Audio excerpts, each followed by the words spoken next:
Afternoon and a very warm welcome to today's NITRD, CTD and NTF Difficult to Treat TB Clinic. On behalf of NITRD, it's my privilege to welcome our DDG sir, Dr. R.P. Joshi, Dr. Rajendra Prasad sir, and all the state TB officers, directors of STDC, directors and team of NIIT and NTI, faculty of medical colleges, district TB officers, medical officers, and all the participants, a very warm welcome. Introducing the faculty from NITRD, I am Dr. Neeta Singla, Nodal Officer, DRTB Center at NITRD. On my right is Dr. Rupak Singla, he is Head of the Department TB and Respiratory Diseases. On my left is Dr. Saroj Meena, she is the pulmonologist at NITRD. Now I request our Director Sir, Dr. R.K. Diwan, to give his introductory remarks. Thank you, Dr. Neeta. Good afternoon, everybody. On behalf of the National Institute of TB and Respiratory Diseases, I welcome all the distinguished delegates, the senior faculty like Professor Ranjit and Dr. Rajendra Prasad and others, and including all the medical officers and the officers of the Central TB Division. Thank you so much for having joined and giving impetus to this long-awaited, eagerly awaited program of difficult to treat TB clinic. Carry on, Dr. I think I welcome all. We go ahead straight to the business of the program. Thank you so much, sir, for your introductory remarks. Dr. R.P. Joshi, DDG, sir, is supposed to join us, but I think he's not able to join us as yet. So we will, whenever he is there, we will invite him to speak. So moving on to today's case presentation, in the current series where the states are being invited by rotation to share a difficult case from their state echo sessions, giving us all an opportunity to learn from their experiences. In these sessions, we have an expert from the state and a national expert. Today's session is from state of Assam, and Dr. Abhishek Agarwal, who's a pulmonologist from Dispur Hospital, will be presenting the case. Dr. Swaroop Barua, who's the former head of the Department Medicine at Guwahati Medical College, will be the state expert. Dr. Rajendra Prasad sir, who will be the national expert for the day. Dr. Rajendra Prasad sir needs no introduction. Currently, he is the Director Medical Education, Professor and Head of the Department Pulmonary Medicine at ERA's Lucknow Medical College. A very warm welcome to the faculty who's presenting, our state expert and the national expert. Over to you, Dr. Abhishek, for your presentation.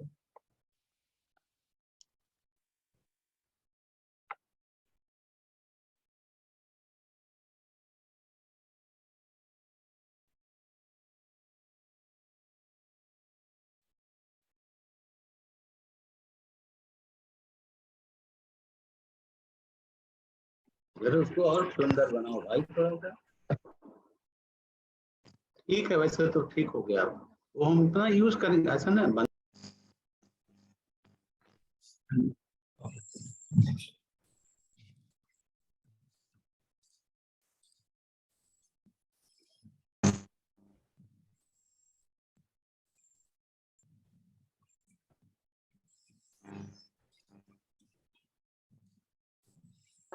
Dr. Abhishek, we can see your presentation. Yeah.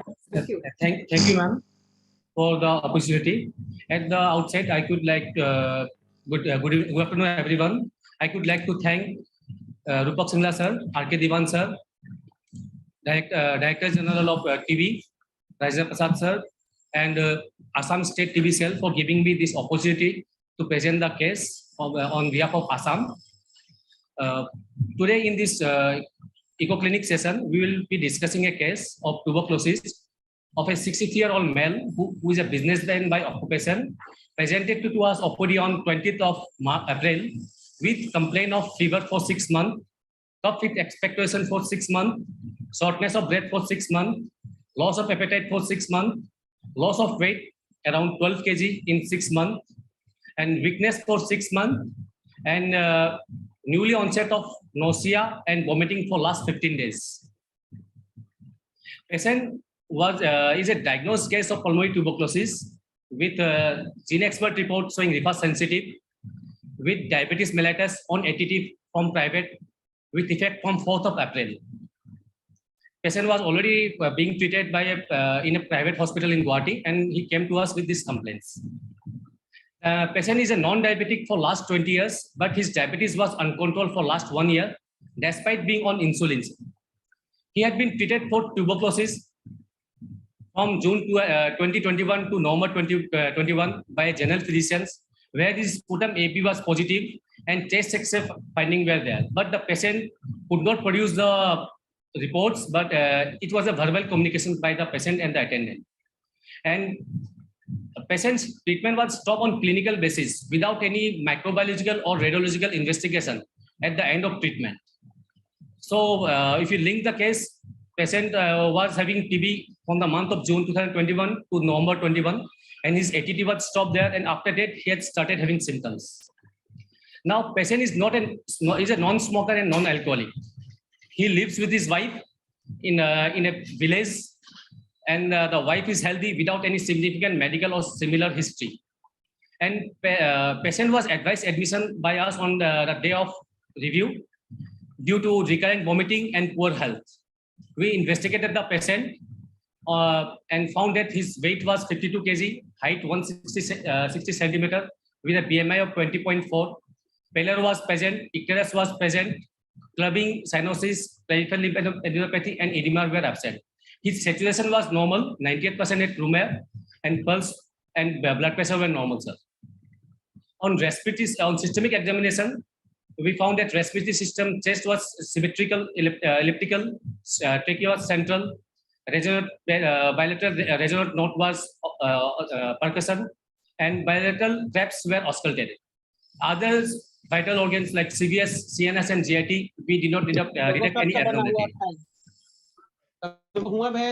Then on investigation, we found his hemoglobin was 8.8, which was low. TLC count was normal, 7900, and DLC was polymorph 64%, lymphocytes 33, eosinophil 2%, and monocyte 1%. Platelet was 1.62 lakhs per cc, and his ESR was 10 at the end of first hour. His HbA1c was 10.7, and vitamin D was 11.6.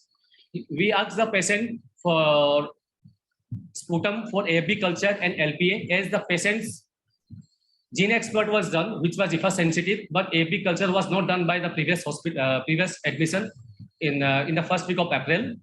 But patient was not able to produce sputum, and we tried for induced sputum also, but only saliva was being produced by the patient. So we advised the patient for bronchoscopy, but the patient party refused for bronchoscopy also. Then in LFT, we found that his bilirubin was 7.9, and his total protein was 7.4, and the albumin was 4.2. Where the liver enzyme SGOT was 343, and SGPT 242, and ALP 362. In kidney function test, his urea creatinine were normal, but his uric acid was 11.2. His viral markers were negative, and thyroid function was normal. It was his X-ray, which was done in the 1st of April, when he was started on treatment by ATT by the previous physician, where we can see bilateral haziness, more on the left side compared to left, in right mid zone and right lower zone. And in left side, we can see the entire left lung is involved, more on the lower mid and the lower zone. We asked the patient for a CT scan, but the patient party refused for the CT scan, saying that because of his fear of having CT scan done. And the final diagnosis at the time of admission from our side was that the pulmonary tuberculosis relapse with RIFA sensitive, with diabetes, which was uncontrolled despite being on insulin, with ATT-induced hepatitis, with hyperuricemia, with anemia, and hypovitamin D3. On admission, we give the treatment. Patient was put on modified ATT, Achil-Evo, isoniazid, ethambutol, and levofloxacin, and hepatic support was given. Antiemetics was started for vomiting, nausea and vomiting. We took the endocrinology referral for the control of sugar, and they titrated the dose of insulin, and other supportive medication for shortness of breath and fever were started. Patient nausea and vomiting subsided. On 24th of on the 5th day of admission, we repeated bilirubin, and we found that his bilirubin has decreased to 2.1 from 7.9, and liver enzyme has decreased to 132 and 96 SGOT SGPT. So on the same day, we added rifampicin 150 mg trial was started. And after 3 days, we repeat. On that day, patient was discharged. There is a patient has financial problem. So he asked for the discharge, and we asked the patient to review on OPD with bilirubin, SGOT, SGPT after 3 days. On 26th, he came to us on evening with a bilirubin of 4.1, SGOT, SGPT 220 and 120 respectively, which was increased compared to 24. So rifampicin was halted and advised to repeat LFT after 3 days. Again, on 30th of April, bilirubin was again repeated. We found that the bilirubin has normalized to 1.2 and SGOT, SGPT was quite low, 86 and 66 respectively. So now we decided to give a trial of Pyzina. We started with Pyzina 500 and advised to repeat bilirubin after 3 days. But unfortunately, when we repeated the bilirubin on 3rd, the bilirubin again has increased to 3.6 and Pyzina was halted. So patient was advised to repeat his bilirubin and uric acid after 7 days. On 15th of a patient did not come after 7 days, it came on 15th of May, where his bilirubin was normalized and his uric acid was normal. So from this trial, we inferred that the patient was not tolerating rifampicin and pyrazinamide. So we decided to make a ITR design of isoniazid, ethambutol, levofloxacin, and amikacin. Patient was advised to repeat his creatinine every 15 days because the patient is an elderly patient of 63-year-old male, and again he's a diabetic with which is uncontrolled. So we asked to repeat creatinine every day and review to us. And we also explained the patient about the side effect of this ITR regime, like ocular side effect due to amikacin, due to ethambutol, then optic side effect, optic neuritis, and then renal side effect due to amikacin, and advised to report us immediately if any difficulty he faced. And he was advised for strict diabetic control, sugar control, and review every 15 days or SOS if he required. But patient reviewed to us after 1.5 months on 2nd of June. So after he reviewed to us of 2nd of July. After 47 days with complaint of ringing sensation in the ear. So we immediately advised the patient to stop his amikacin injection and repeat serum creatinine and have an ENT review. His creatinine creatinine was 3.6 and his sugar was 280, RBS was 286. That is uncontrolled. Diabetes was sick and uncontrolled. And when we asked the patient whether he visited his endocrinologist on repeat again, he told he did not visit it and he was not checking his sugar at home. And odometry was done by the ENT specialist where bilateral moderate sensory neural hearing loss was seen. And he was advised the hearing device. We advised him to stop amikacin and make ethambutol and levofox alternate day, and isoniazid was continued. And we advised him to go for a nephrology and endocrinology review. And our diagnosis at this time was pulmonary tuberculosis relapse with RIFA sensitive, with diabetes uncontrolled, with intolerance to rifampicin and isoniazid, with ATT-induced hepatitis, nephropathy, and ototoxicity, with patient now on modified ATT, HE-LEVO. On 4th of August, so this was a communication where I got from one of the doctor from Hyderabad. The patient had visited them for further treatment, and where the patient went for endocrinology review and pulmonology review. There the bronchoscopy was done. Patient went for bronchoscopy and they sent the bronchial lavage. And bronchial lavage showed INH resistance, first line and second line LPA, where it showed INH resistance, and both INH A and KG was resistance. And there they tried for the rifampicin, pyrazina and rifampicin trial, but unfortunately the patient did not tolerate the trial. So again it was stopped. And this was the X-ray of his 6th of August, where we can see that there is increase in bilateral haziness in both the lung field. Patient came to us for checkup on 30th of August. After getting his bronchoscopy done, the patient did not ask for the report and came back to Guwahati. And he came to us on 30th of August. And when we asked for the report of his LPA, he was not able to produce. And on having telephonic conversation with the treating doctor, they produced us the report of this LPA, where we have INS resistance. And we discussed this case in our difficult to treat TB clinic, and the final diagnosis of pulmonary tuberculosis, relapse with diabetes uncontrolled, with ATT-induced hepatitis, nephropathy and ototoxicity, and INS monoresistance is met. And after discussing in the difficult to treat TB clinic, at the ITR regime of linezolid, clofazimine, ethambutol, and moxifloxacin was advised. And patient is advised about the increased ocular toxicity of the drug in view of uncontrolled diabetes, because both linezolid and ethambutol cause ototoxicity. So we have advised patient to review to us immediately in case of any difficulty in vision, and advice for regular nephrology and endocrinology review. And the current creatinine level is 1.6, his LFT is normal, and the hemoglobin is 10.6. Patient is again asked about HRCT test, but he has refused for the CT scan, because during COVID, he has got a misconception that repeat CT scan can cause cancer to him. So they are not willing to CT scan. Thank you. And for the discussion from this case, my first query from the case is that patient was having symptoms for 6 months in 2020, in this episode, that is after the stop of ATT in November 2021, without any investigation to see the microbiological and radiological improvement. So whether this time TB is a part of the same disease which the patient was having last year. And my second query was the patient was already on ATT from other hospital before coming to us. So in this case, the responsibility of notifying the patient remain with whom, as the patient is not on regular follow-up with us.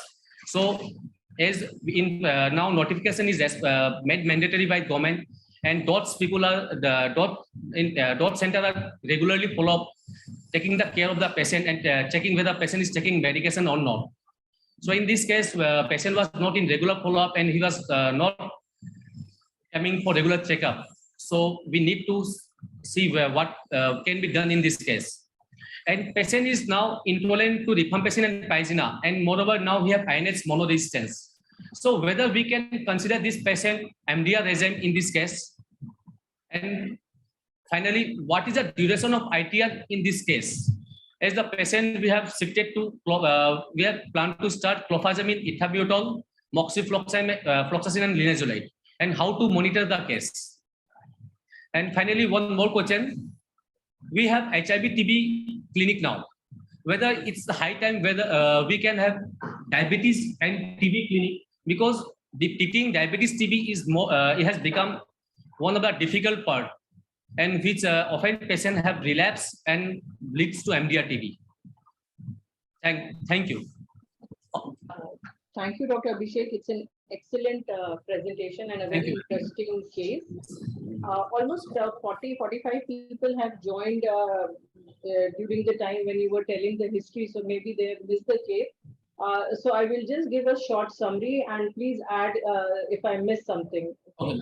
So it's a 63-year-old patient. He's a retreated patient. He's a known diabetic, and he was started on fixed dose combination or the first line treatment, and he developed drug-induced hepatitis. Patient reported to Dispur Hospital with drug-induced hepatitis. Initially, all drugs were stopped and attempts were made to gradually reintroduce the drug. But patient could not tolerate rifampicin and pyrazinamide. And meanwhile, patient was also diagnosed with INH resistance. Hence, patient was started on amikacin with levofloxacin and ethambutol. But patient developed ototoxicity, nephrotoxicity with the injectable. So we have a case who's diabetic, who's anemic, who has hepatotoxicity, he's not able to tolerate first-line drugs, and he's not able to tolerate the injectable. Patient has ototoxicity as well as nephrotoxicity. And he's diagnosed with INH monoresistance. And we want to discuss how to manage such a patient. Yes, so am I right, Dr. Abhishek? Yes, ma'am. Okay. If there are any questions on the history, if somebody would like to ask any questions, it's open. May I know that what was the first treatment in 2021 and from which place he took this treatment? He took, And do you have any X-ray record of the previous treatment? sir, patient took treatment from a private physician in Guwahati, sir, where he was advised accurate for HRJD for 6 months, sir. 2 months for HRJD, and then after that 4 months of HRE, sir. And Separate formulation or FDC? Sir, is that FDC, sir? Sir, FDC, sir. And sir, the patient did not brought any documents, sir, and they do not had any access. They have thrown it away. Everything they have thrown it away. Right. And after how many months his TB become say recurrent? I must say now the relapse word has been removed. Yes, So sir. it has been replaced with the word recurrent.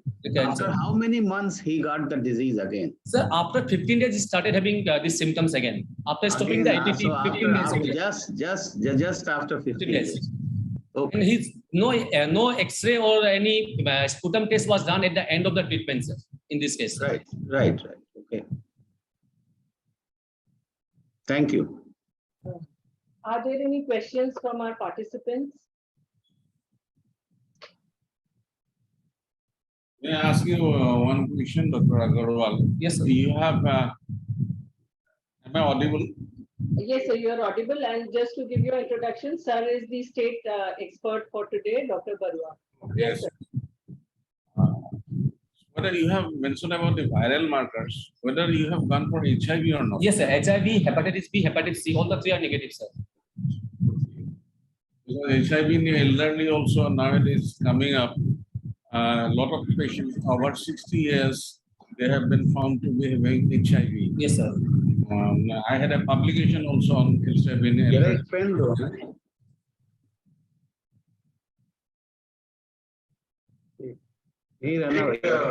Yes. Dr. Abhishek, Yes, sir.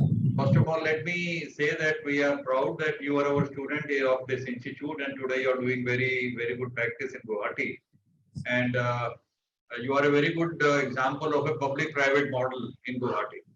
So you are assisting you are helping the government also to take care of the DRTB cases. So that is very good.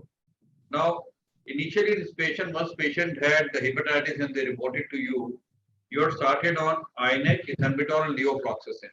Yes, sir. Our practice is to start SE-levo, streptomycin, ethambutol and levo. So can you tell the audience what was the reason that you did, instead of streptomycin, you chose INH in your regimen to begin with? Sir, patient is an elderly person, sir, first of all. And secondly, he was having uncontrolled diabetes, sir.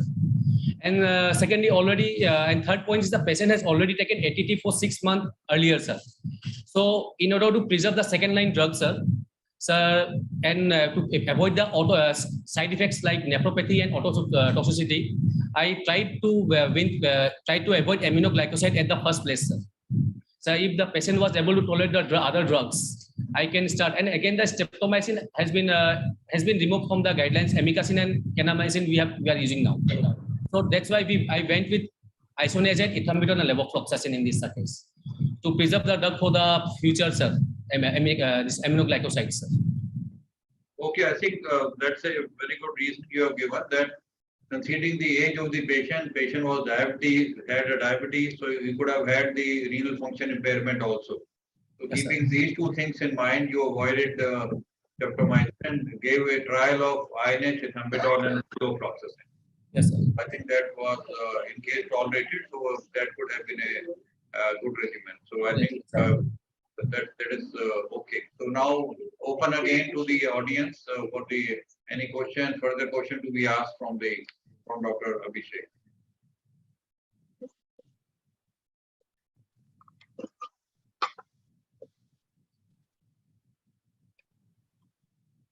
I think Dr. Ankur has written one question why levoflox was stopped and Moxie started. I think Moxie started as an ITR regimen. It's not yet Yes, ma'am. started. Ma'am, Moxie was started because, ma'am, Moxie is less nephrotoxic compared to levoflox, ma'am, in the ITR, ma'am. And CVNet was done, Abhishek? Ma'am, yes, ma'am. CVNet was done by the first hospital only where gene expert was sensitive, ma'am. Then I asked for the patient to repeat the sputum so that I can have first line and second line GST in our IRL Guwahati.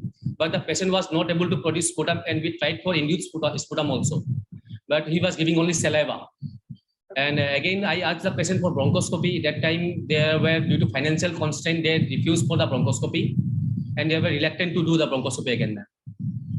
But very good. I think, Abhishek, you explained very well that whenever there is a patient with renal function impairment, moxifloxacin is better, and we are looking for cardiac toxicity, then levofloxacin is better. So I think that was that at the end, once you are looking for a final regimen, you chose moxifloxacin instead of levofloxacin. But about the regimen will come later, that what regimen should have been there and all that. But as far as renal functions are concerned, the moxi should be chosen instead of levofloxacin. Okay. Any other question?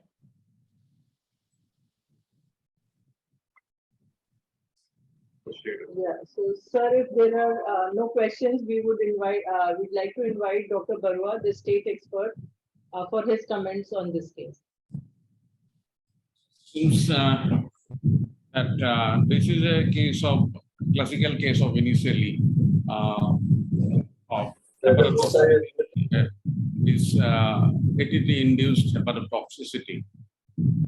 So what we find in most of the cases, once we stop the particularly offending agents, rifampicin and parazinamide, the liver function will allow the liver functions to come back to normal. So Then sorry for interrupting you, sir.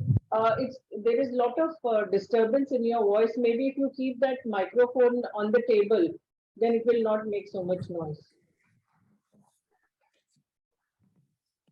Sorry for the interruption. Yes, sir. It's better now.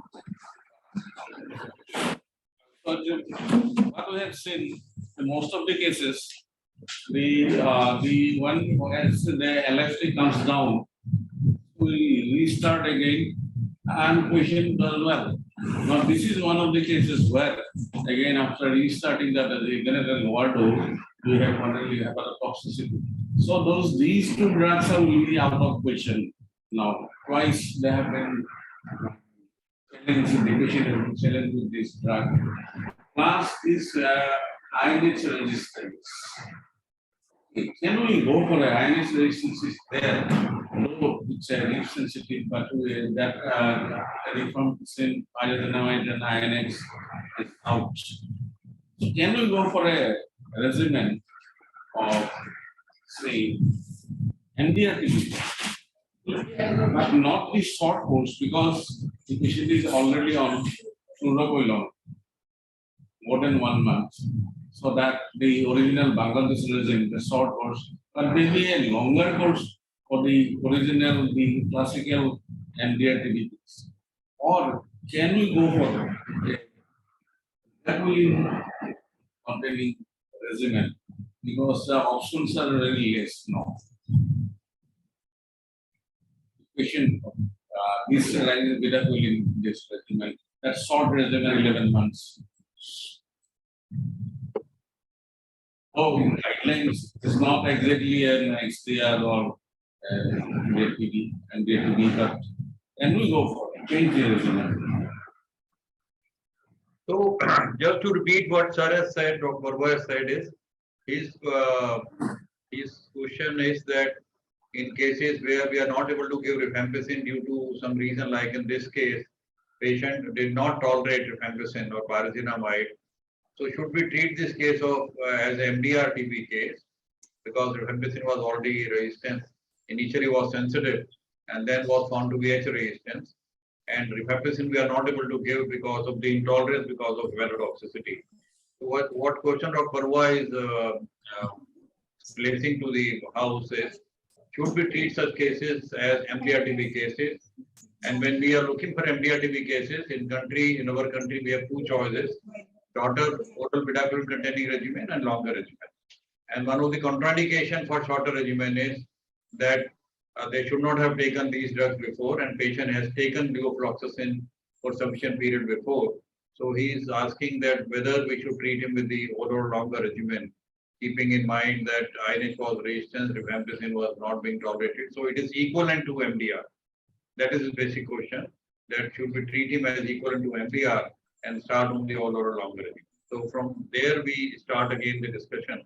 So may I request the national consultant, Dr. Rendra Prasad sir, for his opinion regarding this question or any other issue which is there in the case. Please.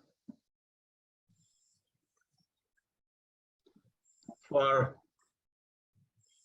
asking my opinion, before I go to the drugs, what I wanted to say that still the patients are reporting very late. As you see, this patient, since we don't have a first X-ray, but what X-ray was shown to us, patient has bilateral extensive disease. That speaks about the quite delay in the diagnosis, maybe from patient point of view and maybe from hospital point of view. That is very unfortunate. One thing, and I see the ESR was done in the investigation. I mean, usually ESR now on TB, what we have taught and what we have learned that it is unnecessary investigation, unnecessary you are taxing the patient.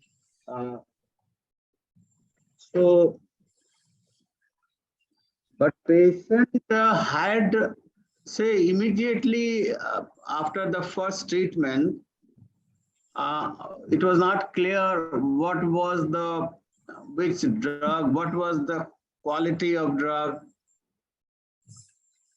It was not clear from the presentation. This may be many times we have seen poor quality drug because he immediately after 15 days, he has recurrent TB, what you can say, probably it is a continuation of the first episode because patient was not investigated thoroughly by X-ray, by sputum at the end of the treatment. I mean, what I'm trying to say, this is happening in majority, many of the patients in many of the states. So that tells us very clearly to us, we need more and more education and more. And I always emphasize it requires, especially at the undergraduate level, those doctors are going to treat ultimately. Not every patient is coming into the government sector.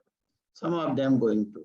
Now, as far as this case is concerned, I agree with Dr. Singla, although we cannot call him as a MDR TB, but he has at least whatever we have proven, it was a INH resistant pulmonary tuberculosis, along with diabetes, along with a lot of drug intolerances, and with pyrazinamide, with rifampicin, so many drugs are there.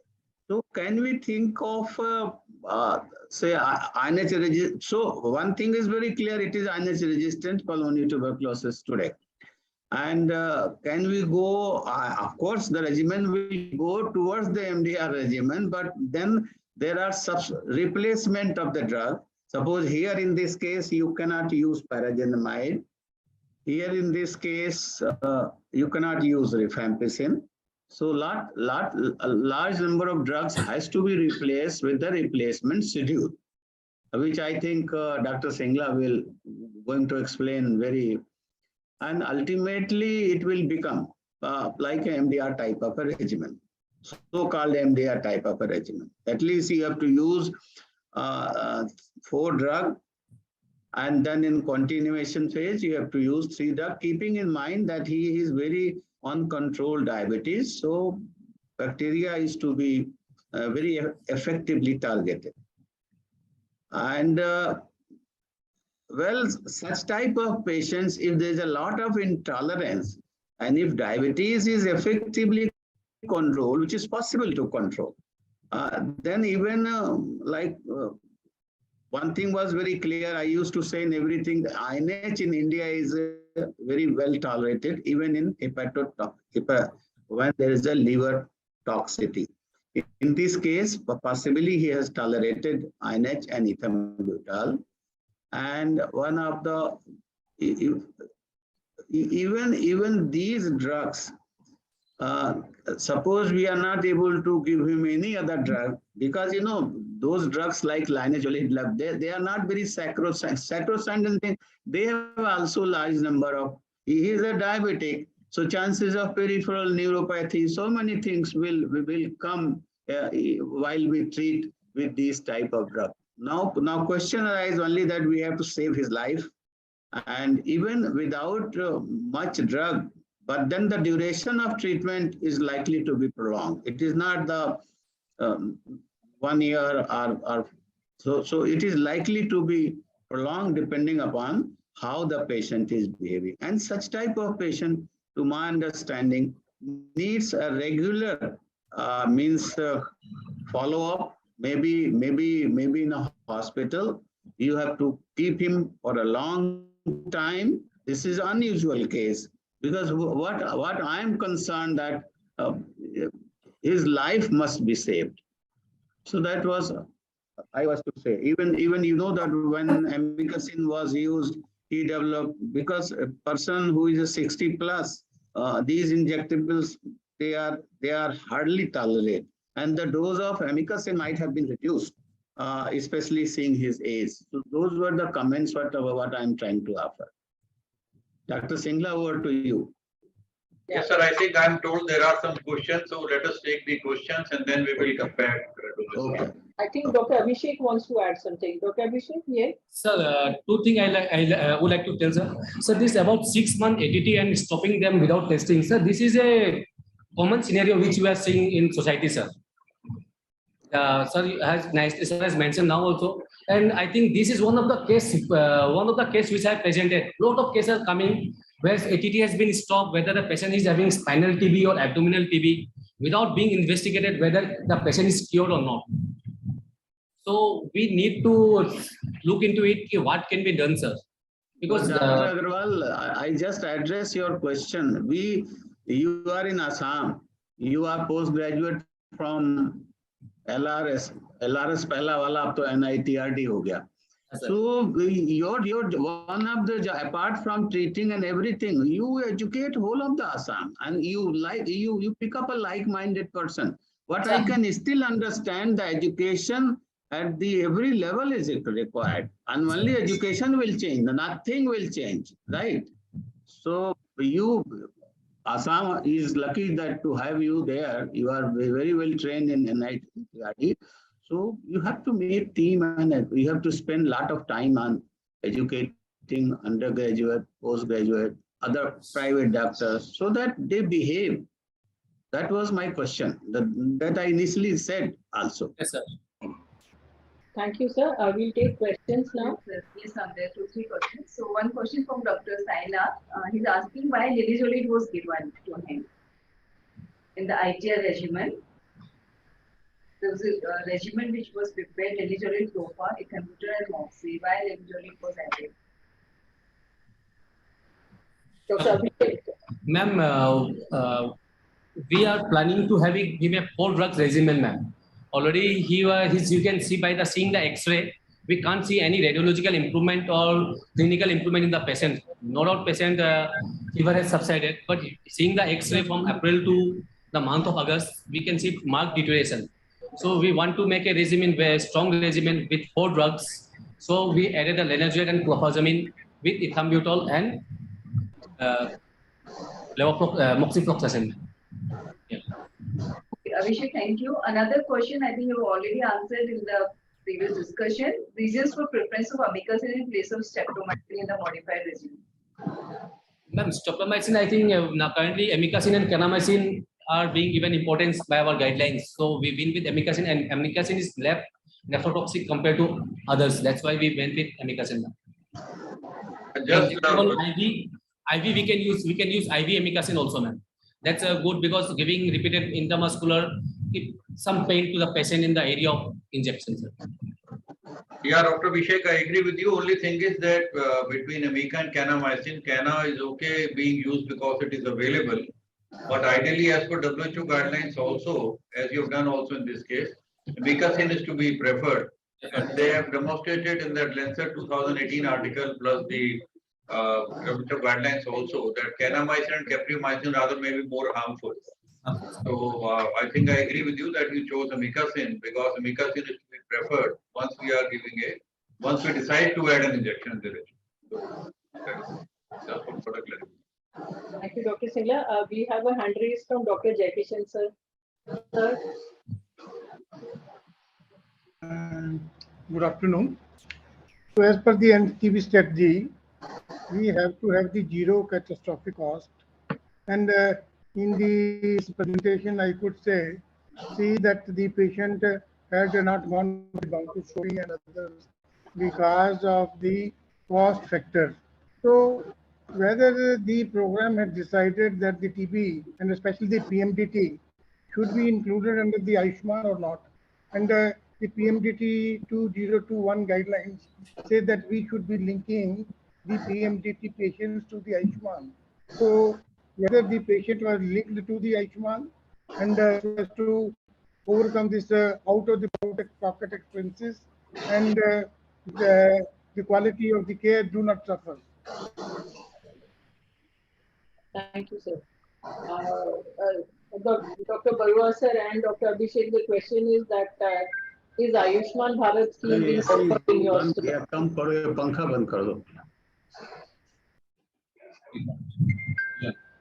Ma'am, Ayushman Bharat do not cover pulmonary part, ma'am, bronchoscopy and all this, ma'am. Okay, so it's not. Again, ma'am, again, patient was advised for going to the medical college for bronchoscopy. They refused that also, ma'am, in this case, ma'am. They are very reluctant, ma'am. In fact, now also, 20 days back, we have asked for the CT scan and ENT review again and nephrology. They were not willing to do anything, ma'am. Can I say something? You see, in Ayushman scheme, generally the below poverty, some less than 5 lakh rupees annual income, etc. is there. So this person is unlikely to be suitable for an Ayushman Bharat scheme. There are riders to that scheme. Number one. Number two, though I am a surgeon, I wanted to say something. In the older times, Dr. Rajendra Prasad and RIJD could not be given. We used to give SHE. Could in the beginning itself, SHE could have been considered in such a scenario in the present day time? That's just my question. Being working as a sir, that is already being given, sir. Amikacin, isoniazide, ethambutol, levoflox. Now the situation is very complicated. Yeah, yes, sir. Yes, sir. Our Dr. Singla will tell the best what is the situation now. Yeah. Thank you, sir. We have a question from Dr. Ankur. Dr. Ankur? Yes, ma'am. Good afternoon, respected teachers. Indeed, a very difficult and very nicely presented case. My question is, the patient has a history of taking 5 months of ATT from private from June 2021 to November 2021. So he did not develop these adverse effects at that time because the treatment was stopped on the clinical basis. That Yes, means sir. the patient must be recovering and the treating physician decided to stop the treatment. And when he took ATT second time, he rapidly started to develop anemia, liver functions gone haywire, KFT gone haywire. So what about what is the brief some history about the previous 5 months ATT? Because that is now very important, that if he has tolerated those medicines, then what is the reason why he is not tolerating these medicines now, and why he is having so much adverse effects with the second time of ATT? That was my question. Thank you. Sir, it's a nice point you have mentioned, sir. So last time when the patient was, he started ATT, expert attendant, they had nicely taken the ATT for 6 months. As I had mentioned in the history, his diabetes was uncontrolled for last 1 year. Before that, his diabetes was controlled, sir. Maybe that during last 1 year, when his diabetes was uncontrolled, he developed diabetes into induced hepatopathy or gastropathy, which we cannot exclude from our history now because he was having ATT now also together with diabetes. If the patient was not on TB, ATT, and before that we have investigated for the hepatopathy or gastropathy, we could have comment about that one, sir. But already he is on ATT for last 20 days. Now he coming to us. And 6 months, he was not in ATT last 6 months. So during this period, whether his diabetes has links to hepatopathy and gastropathy, it's very difficult to comment now, sir. Yes, secondly, in addition, one is the reasoning which you have given, Dr. Abhishek, and I must thank Dr. Ankur again. He has also been a student at our hospital at the NITRD, so I feel proud of these people who are doing good job in the practice when they are going to different states. He is practicing in Rajasthan. So second reason is, you see, like we know, the rifampicin induced or the ATT induced hepatitis is a hypersensitivity reaction. Patient develops this, it is documented. We stop the medicine for some time and we are able to reintroduce. So that is also commonly seen that majority of the time, although in this case we could not, majority of the time we are able to reintroduce this. So the reason that in the first episode, when he was given 6 months of these drugs, he responded, he did not have any hepatitis. So from that angle also it is explainable that he may not have had all this, and apparently he improved this to the treatment in the first. Otherwise, patient could have told the treating physician that even in the first episode he had this. So apparently it seems that he did not develop this, but in the second episode he developed the drug-induced hepatitis. So that is sometimes it can happen like that. Thank you, Dr. Anto, for your question. I agree with Dr. Singla that that the drug intolerance can develop at any stage. Not that if he has not developed first time, he will not develop second time. That is one. And I would like to respond to Dr. Diwan. What he asked that I mean, they quite. I must say we are treating TB for last more than 4 decades. And there was a time even that if somebody develops hepatotoxicity, then we used to treat these patients with streptomycin, INH, and ethambutol. And initially for 2 months, and then INH and ethambutol minimum for 1 year. That was the old conventional regimen. Sometimes we have to do even today in some of the patients who are intolerant, who are not, and they usually, but then the duration of treatment has to be prolonged for 1 to 2 years. And if you read all the guidelines, ATS guideline, and then ERS guideline, the Britishers and Americans, they're little different. The reintroduction, what Americans say that you have to introduce rifampicin first. What Britishers says, you have to introduce, of course, INH first before the rifampicin. And many of them, I agree with Dr. Singla, many of them, they re-tolerate even rifampicin. If rifampicin is tolerated, there is no question of prolonging the treatment. It must be 9 months. But if rifampicin is not tolerated, even if pyrazinamide is tolerated, then it becomes a long-term regimen. You cannot talk of a short-term regimen. So these things in the individual patient has to be taken out. But I agree with Dr. That we have treated many such patients with a longer regimen when patient develop hepatotoxicity. So there seems to be a consensus coming here that in this complicated case, at least the patient should be treated as DRTB. And Yes. So the very first question which Dr. Abhishek had raised was, should patient be treated as DRTB? So there is one consensus that patient has to. Definitely, because he has already shown INH resistance, so he becomes a DRTB. And in that, since he is not tolerating rifampicin, so probably other drugs has to be supplemented. No doubt about it. So, Dr. Singla, you seem to Yes. he seem to differ. So I think I'll have to take his comments now. First of all, I must thank Dr. Arun Prasad sir for giving his valuable opinion. He is one of the most experienced person, I think, in the entire audience. He has been treating tuberculosis for almost more than 4 decades. So we thank you, sir, for spending time and joining us and giving your valuable opinion. Here, 2-3 things. That's what I feel. Please correct me in case you agree with me. First is that when the patient was not tolerating rifampicin and pyrazinamide, and he was on H, E, and Levo, then amikacin was added. So I think that time we should have stopped and reviewed the case, because patient is an elderly patient. Patient has been a diabetic for last 20 years and uncontrolled also. So we expected nephropathy in this case. So I feel with any injection could have been avoided at that time, because we expect in this case nephropathy by which patient did develop. We expect any ototoxicity in an elderly patient, which is more common in elderly patient. So anyway, that is one thing. Now, second question is very important case which Dr. Abhishek and his team has raised is, once we cannot give rifampicin for this hepatitis reason, patient should be treated, and especially in a INH resistance case, patient should be treated like MDR and given a regimen of shorter regimen or a longer regimen.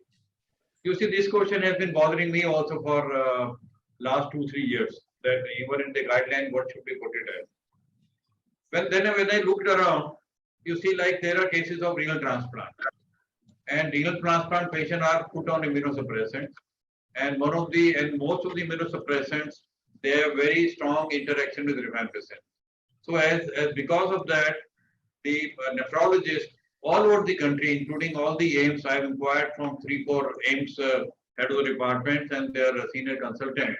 What they do, they give them the first line drugs minus rifampicin and replace it by moxifloxacin. That is the regimen they are using, and their patients are responding. So that is one evidence we have that they are not treating them as MDR or RIFA resistance. They are treating them with the first line drugs and replacing the rifampicin by moxifloxacin, and patients are getting treated and they are having good outcome. Secondly, even when we used to have this challenge that there is a case of the rifampicin-induced hepatitis, and we are not able to reintroduce the rifampicin, we use the other first-line drugs along with the quinolone and one more in case required. And we have seen a good response to the treatment, as Dr. Rendra Prasad has also said, that in this case, even SC-Levo in the earlier time was used, and maybe for a longer duration after stopping streptomycin, we were using it for at least 1 year and with a fairly good response. And conventionally, you see, we have 4 drugs: INH, rifampicin, ethambutol, pyrazinamide for 6 months. Whenever we have R, Z, both in these cases, we should give 6 months. Whenever we are not able to give pyrazinamide due to some reason, we are left with H, R, and E.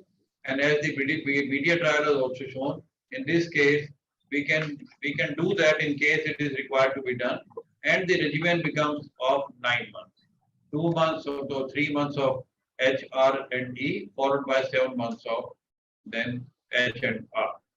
Third situation is when we are not able to use all the 3, H, R, and Z, then as discussed, in these cases, the regimen like SE, LEVO, these things can be given. The duration becomes almost 1.5 years. So these things we need to keep in mind. Now coming back to this case. In this case, INH is already resistant. Patient is not tolerating rifampicin and pyrazinamide, documented to be that. Plus another point is, in the beginning, we could rule out, we could say there is a rifampicin sensitive, but we could not rule out H resistance when the treatment was started. And he was given H, E, and LEVO. So suppose he was H resistance, then E and LEVO will not be good regimen for him, which he received for some time. And this can predispose him to development of resistance to E and LEVO. So in that case, using E and LEVO in the new regimen and believing it to be effective, I think that may not be a good idea. But rather, we should believe that in this case now, ethambutol and levofloxacin may not be effective. So we have to make a regimen without H, R, E, Z, and LEVO. Or if we want to include, suppose levofloxacin from this, we have to count it as a half drug only, because very likelihood that patient may have developed resistance to levofloxacin also. So from that angle, not from the MDR angle, from that angle, the best regimen for this patient comes out to be what we give in the all-oral longer regimen. That is bedaquiline, the linezolid, one of the quinolone. Like we are not counting it, but we can use in this case the moxifloxacin, then clofazimine and cycloserine.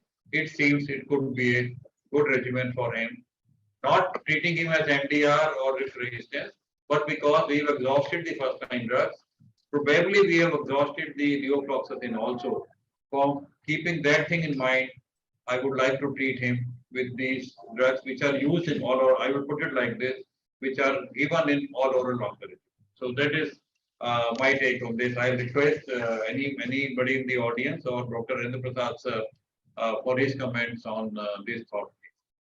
No, Dr. Singla, I perfectly agree with you. Now, at this stage, this patient, since he has a bilateral disease, extensive disease, he has diabetes, which is fairly uncontrolled, Now we have to give a more potent drug. And I agree with that. Yeah, he is like an MD, because when you cannot use these drugs, so it has become like an MDR, and shorter we cannot use it because some of the drugs have been used previously. So longer regimen is a choice.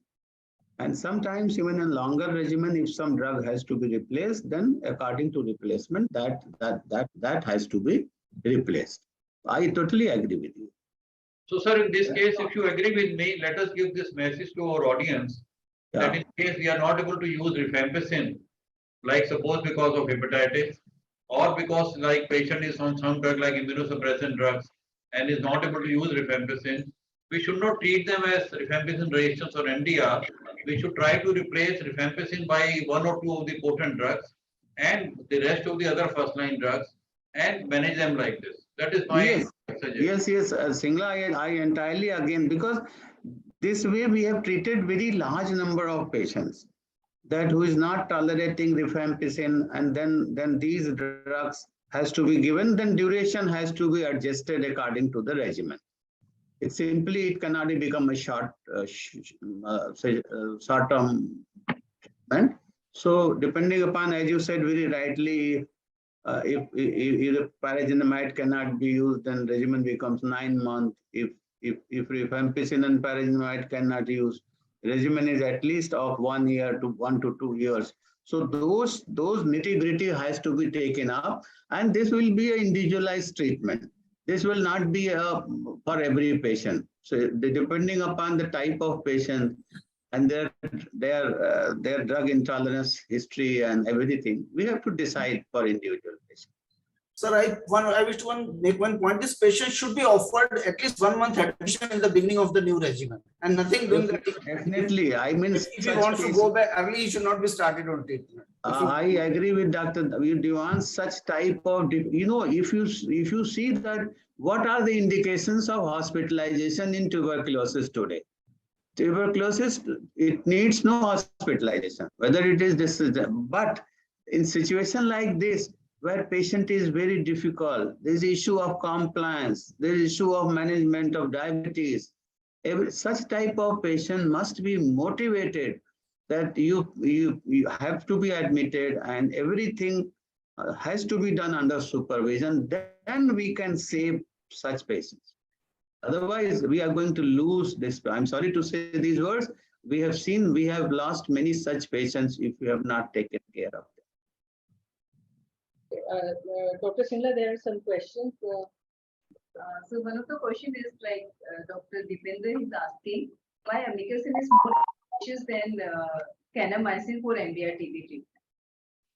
Okay, I think this was the question which was hotly discussed in our national dental. Yes. I think Rupa will be able to answer it very clearly. Yes. You see, it was in Lancet 2018, one study was published. It was the systematic review of many of the trials, many of the studies which have been published. It was individual patient data meta-analysis. More than 12,000 patients across several countries, where they studied the role of each drug, and they used statistical methods where they could see the role of each drug which we use for the MDR-TB. And there they found that for each drug they found, and among the injection they found that amikacin is associated with good outcome. While drugs like kanamycin, drugs like caprimycin, they are found to be associated with more failures, relapses, and poor outcomes. Unfortunately, in this case, because the data from the developing countries, including India, was not there, so they had made a remark that for these countries, because of the lack of data, this may not be said like this. And even in the NTEG group, National Technical Expert Group, it was shared by many of the consultants that we have been giving these drugs, and we have been finding that kanamycin is a good drug or caprimycin is a good drug. Subsequently, after this study was published in 2018 Lancet, then some other studies were also included, and WHO guidelines came finally in 2019 and 20. And they also, when they decided about the, if you see group A, group B, and group C, in group C, they include only amikacin, or Sep'22 if required.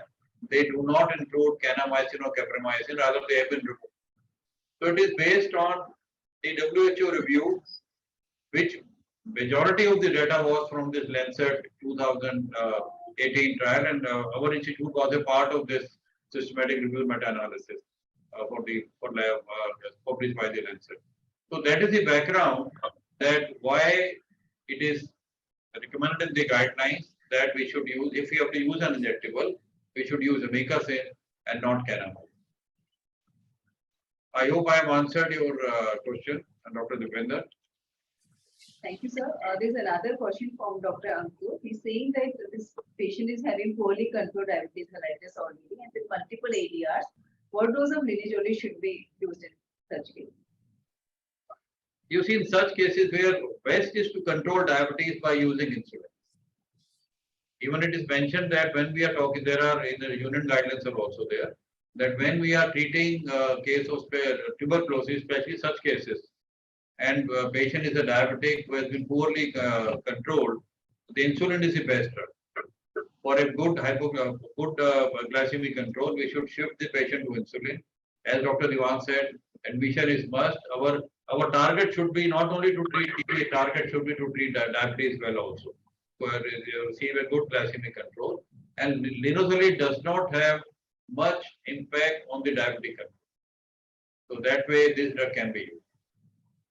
There's one more question from Dr. Dev.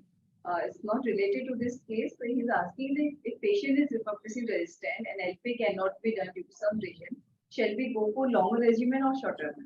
Okay, you see this scenario was there in today's ARTP committee meeting also. In case patient is a milder case, not extensive disease, and you do not have the, you see one of the contraindication of shorter regimen is if person has used longer regimen, and now after 6 weeks or 5 weeks you come to know that rifampicin is the quinolone is not resistant, then you cannot give shorter regimen because he has taken more than 4 weeks or more than 1 month of the quinolones. So this scenario is always we have to go by case to case basis. Ideally speaking, to start a shorter regimen, you should have been among the contraindication, you should have been able to rule out the FQ resistance. Only then you should start the shorter regimen. On the other hand, you have a case suffering from mild disease.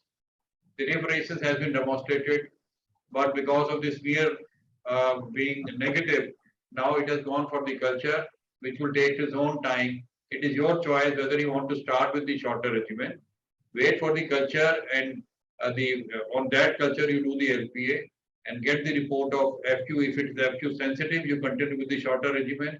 If fluoroquinolone is resistant, you switch to the longer regimen. But the reverse you will not be able to do. Once you start on a longer regimen, and by the time your culture comes and culture followed by LP report comes, definitely it will be more than 4, 5 or 6 weeks. Then you will not be able to switch from longer regimen to shorter regimen.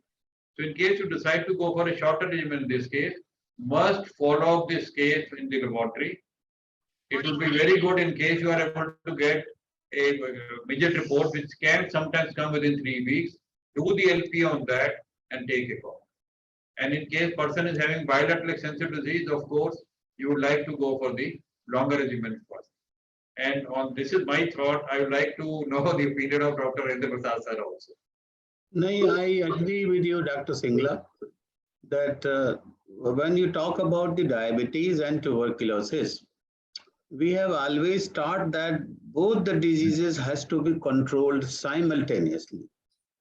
Let me say that I say to my patients, if somebody is TB and somebody has diabetes, I used to say them, because motivation, education of the patient is very essential. I used to say, you have been, suppose I am treating tuberculosis, you will be my patients for 6 months, maybe 1 year, maybe 2 years. But for diabetes, you will be patient for a lifelong.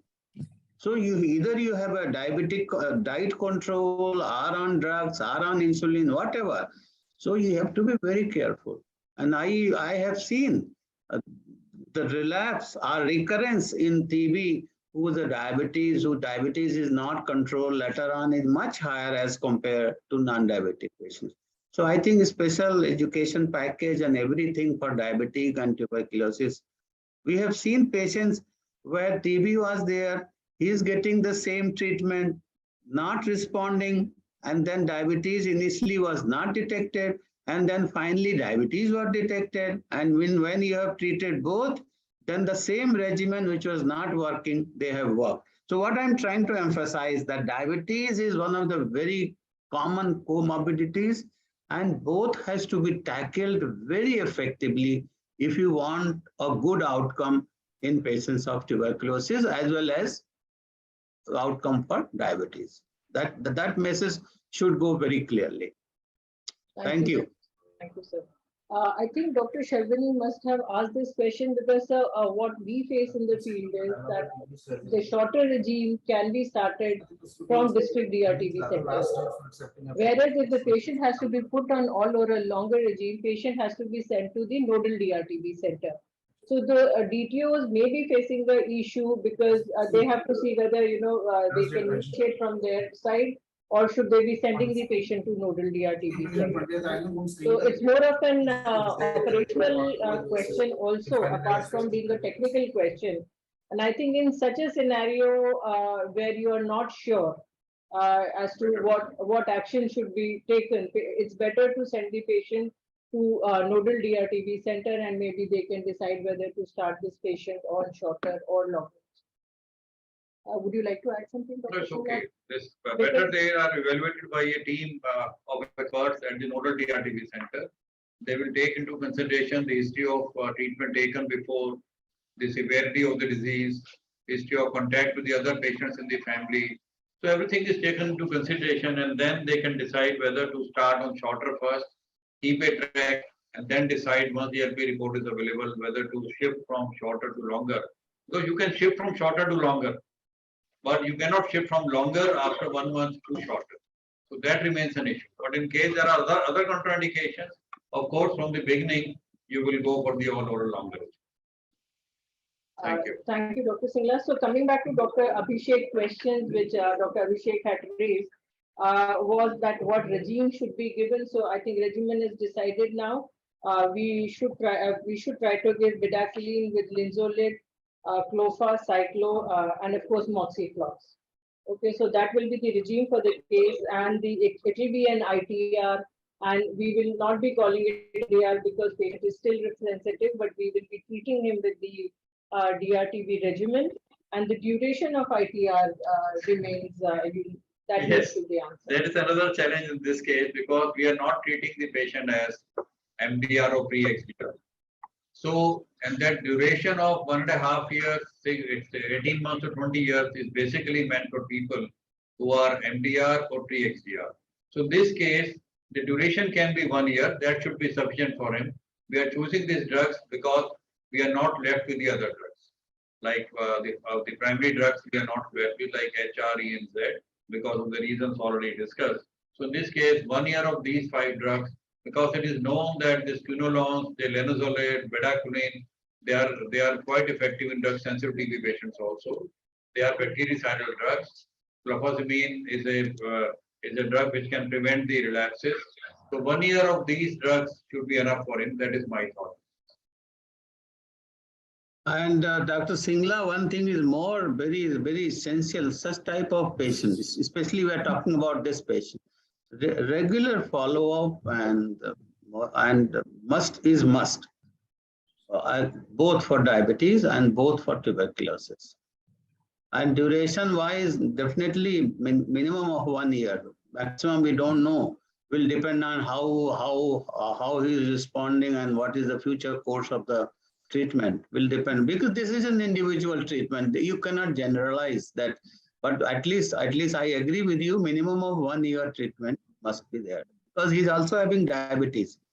So some of the, people, they believe that in diabetes, 6 months, 9 months, 1 year, 2 year treatment in diabetes is there when diabetes is strictly controlled. When it is not controlled strictly, then probably sometimes what we have seen, the duration has to be prolonged. So depending upon the case, response and everything, you have to react in this case. Yes, sir, very much correct. And just for the people who are attending this, so usually in diabetes, believing it is being under control, the duration is 6 months for the first line drugs. But it is known there are published systematic reviews, there are published individual good articles where they have shown they may have delayed culture conversion, they may have delayed the cure rate, they may have relapses and recurrence of TB, they may have more diabetics are more likely to have failures. So depending on the case to case, they must be followed up very regularly, as sir said. The diabetes control should be must be ensured during the treatment, and in case required, we may need to prolong the treatment of diabetes. Thank you. So there's one more question we have, and we start with longer and shorter regimen. Lots of questions comes up. So this is from Dr. Kaushik. He's saying that a patient is with MDR TB first time with INHA resistant only, not CAG. Should we start all over a longer regimen instead of shorter, as ethanamide is not effective in shorter regimen? Okay. You see, this was, if you see the previous guidelines, previous to PMDT 2021 guidelines. Earlier, the guidelines were that even if INHA alone is resistant, in that case, indicating it could be ethanamide resistance, we were not supposed to give the shorter regimen. But then the experience from South Africa came, wherein they had used shorter regimen in such scenarios, but only when they did not use it, only when INHA as well as CAG was raised. Because then two drugs are gone in the shorter regimen, that is high dose INH as well as ethanamide. So taking clue from the South African experience, the experts in the National Technical Expert Group decided that in 2021 guidelines, if somebody we plan to give shorter regimen and is having only INHA or only CAG mutation, CAG indicates high dose INH resistance, INHA indicates ethanamide resistance, then these cases will be eligible for shorter regimen. However, patients who have INHA mutation as well as CAG mutation, it should be contraindication to start on the shorter regimen. I hope I have answered your question, please. Thank you. Thank you, sir. Thank you, Dr. Singla. Sir, any comments from you, Dr. Rajendra Prasad, sir? Final comments, sir? One more query.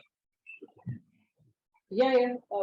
Ma'am, my query to the panel is that, ma'am, we have HIV TB clinic, ma'am, from RNTCP side, but there is no diabetes TB clinic. In fact, we have more diabetes TB cases and which are having more resistance compared to HIV, and they are more difficult to manage in the society. So I think it is a high time now. With the program, we realize that diabetes TB, we need more understanding.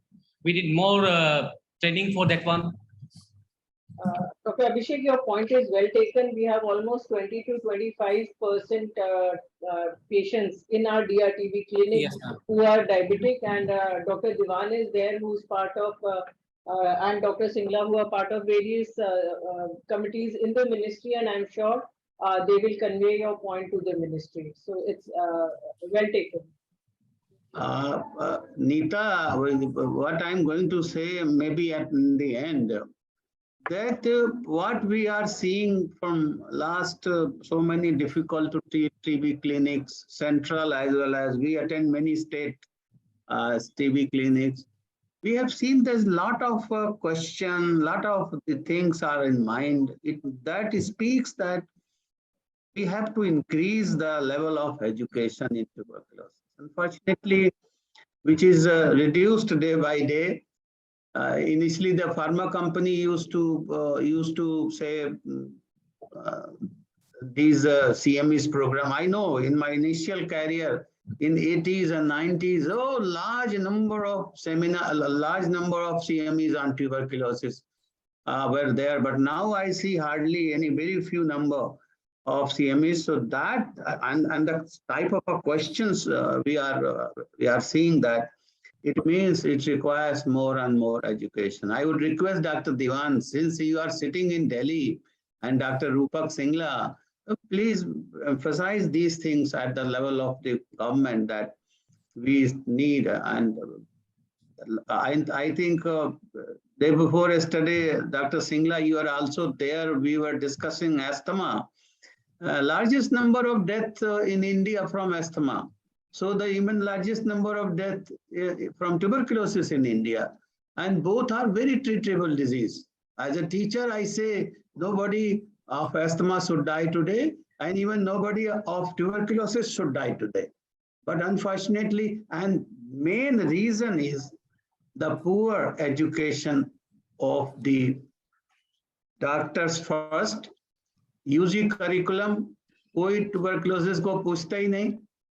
Chest disease में TB के पहले ज्यादा posting होती थी, अब कम हो गई है. These things probably, Dr. Diwan, you are at the very right position today, that you, whenever you get an opportunity, you must emphasize on these people. So I may mention one point. In our last governing body meeting, this meeting itself, Dr. Rajesh Chawla, who is a pulmonologist in private practice, he is our governing body member. He raised that trainings and for the private practitioners.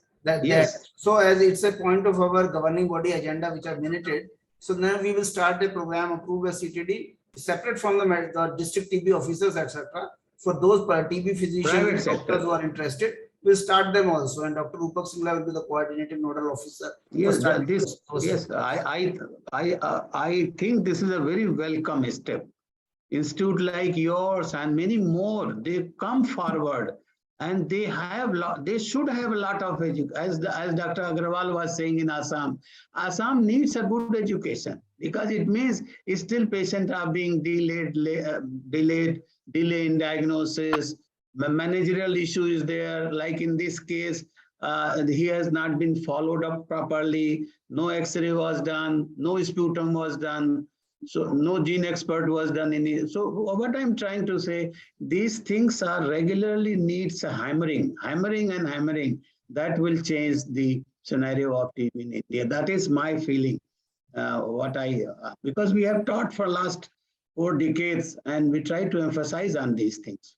Thank you, Rupak, and thank you, Dr. Diwan. Neeta also. Thank you, sir. Thank you so much. Now I would like to close the clinic.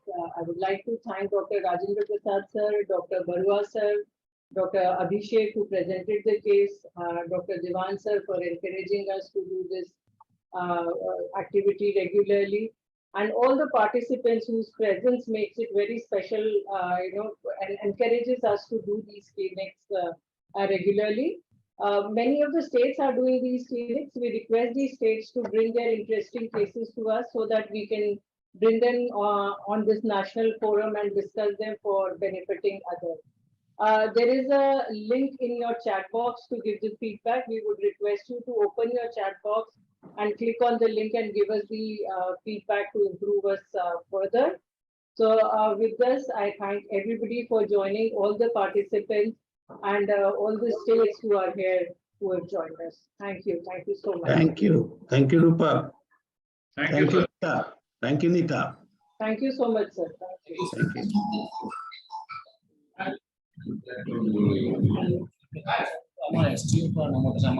you.